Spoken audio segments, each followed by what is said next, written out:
सुक्या भाज्यांमध्ये ज्याप्रमाणे फ्लॉवर, कोबी आणि बटाट्यासारख्या फळभाज्यांचा समावेश होतो, तशाच तऱ्हेतऱ्हेच्या शेंगांचाही समावेश असतो. गवार, घेवडा, चवळीच्या शेंगा आणि फरसबी यापैकीच एक. आज आपण बनवूया अशाच एका शेंगाची सुकी भाजी, फरसबीची सुकी भाजी.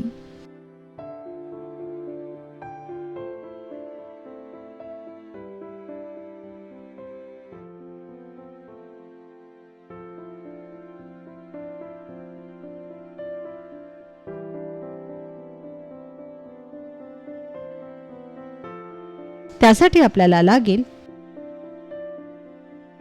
पाव किलो कोवळी फरसबी, 5 ते 6 हिरव्या मिरच्या, 10 ते 12 कढीपत्त्याची पानं, 1 चमचा मोहरी, चिमूटभर हळद, चिमूटभर हिंग, अर्धी वाटी खिसलेला नारळ, चवीपुरतं मीठ आणि फोडणीसाठी तेल. सर्वप्रथम फरसबीच्या शेंगा स्वच्छ धुवून चिरून घ्या.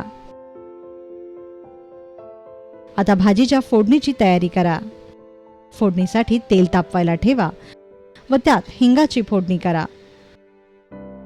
नंतर तेलात मोहरी घाला, कढीपत्त्याची पानं घाला, चिरलेल्या हिरव्या मिरच्या घाला,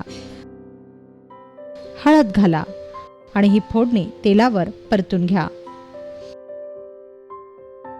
आता चिरलेल्या फरसबीच्या शेंगा या फोडणीत घाला आणि छान परतून घ्या. सर्वात शेवटी भाजीत मीठ घाला आणि भाजी एकजीव करून घ्या.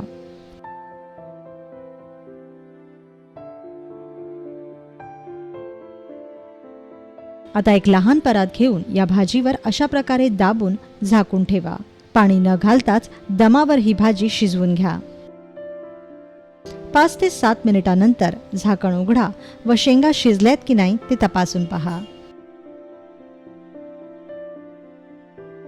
सर्वात अखेरीस खिसलेला नारळ या भाजीवर पेरा व 2 मिनिटं भाजी परतून घ्या. शक्यतो फरसबीच्या भाजीसाठी ताज्या किसलेल्या नारळाचाच वापर करा.